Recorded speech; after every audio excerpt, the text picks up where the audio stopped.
Alright, here we've got ClockTower Rewind, playing on Nintendo Switch, courtesy of the developer and publisher Way Forward. I want to thank them very much for the opportunity. It's also co-developed by Limited Run Games and Human Entertainment. I believe Human Entertainment was the original developer back when I was on the Super Famicom.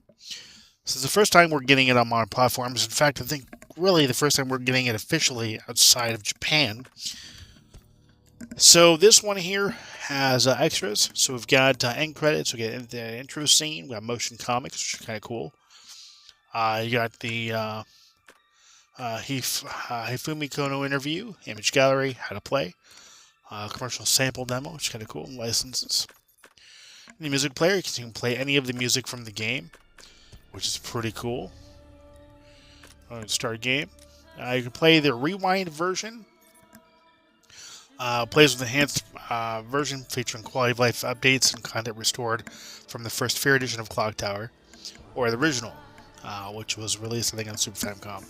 It may have been released on other platforms, but I know definitively it was released on Super Famicom in Japan. I'm going to the rewind version with the start game. And we'll do continues is right at the very beginning. So here it tells you how to play. So it's a point-and-click adventure game, for those who don't know. A little bit of a survival horror mixed in there for good measure. So you play as a girl that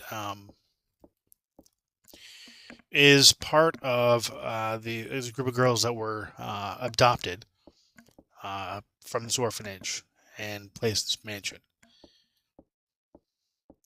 And you really just have to look for clues, figure out like why you were adopted and just what's going on in the mansion, all while trying to avoid being killed by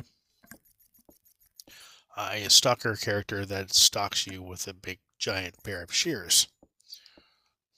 It's locked. Okay, so we're going to go back up here. So again, this is a point-and-click style game. You can use the L and R buttons. Why is this keep going over there? Can you not do that? There we go. Okay, now it's just not doing that. Okay, but you use the L and R buttons to click. You can also use the face buttons as well. Which can I go up the stairs? Come on. Nope.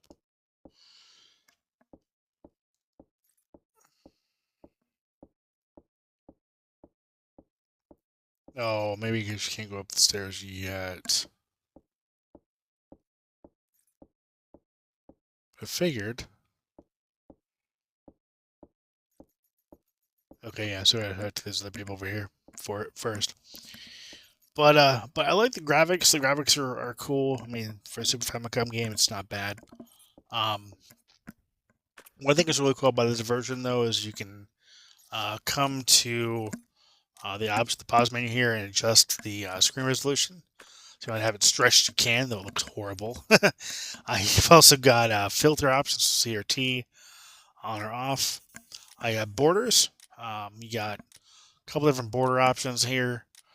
Or you can have no border. I prefer this border, honestly. Back to the game. And you can save at any point, which is nice. Now, when you do save, I'm going to save it right now, actually. Okay, so when I initially saved, what happened was I actually paused the game. I thought it froze. It didn't. I was just being silly. Okay, so we're going to go ahead and talk with this boy here. Okay, that might be a girl, actually. Okay, I said, never mind, it is a boy. Okay.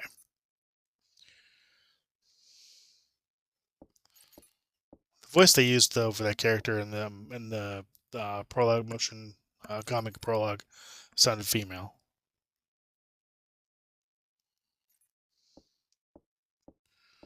Talk to her now. The only nitpicky thing I have with this game is they didn't make the character run or like walk any faster. This game is very, very slow. Everything about the game is slow.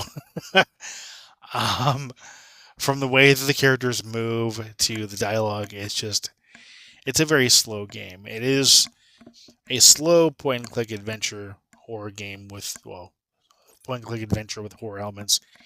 So I wish they would make it more modern in the sense that your character would move faster. It feels like she's moving extremely slow, like almost like too slow. Another thing I wish that they would have implemented would have been the right analog stick to allow you to look ahead of where the character is. Um, but instead, it does nothing. So I think really the only modern improvements they made were like back end improvements. At least from the sounds of it, or from the looks of it rather. But the music's great. The music is wonderful. The point and click adventure style of this game is okay. It just feels dated. I've played other point and clicks and they just play a lot better than this one. But this isn't bad. For us getting it for the first time in the States, it's a great release. I love the fact that it's here available for everybody to enjoy modern platforms. I just wish that it would have gotten a lot more quality improvements and to make it more modernized. It just feels like a slow, mucky, moving mess. But it's got a decent story. The story's good. Just the gameplay just feels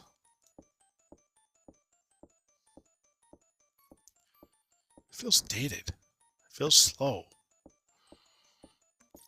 It just feels sluggish. But again, outside of how slow the game is, the game looks really good.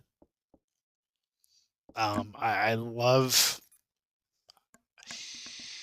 If it wasn't for the gaming as slow as it is, I would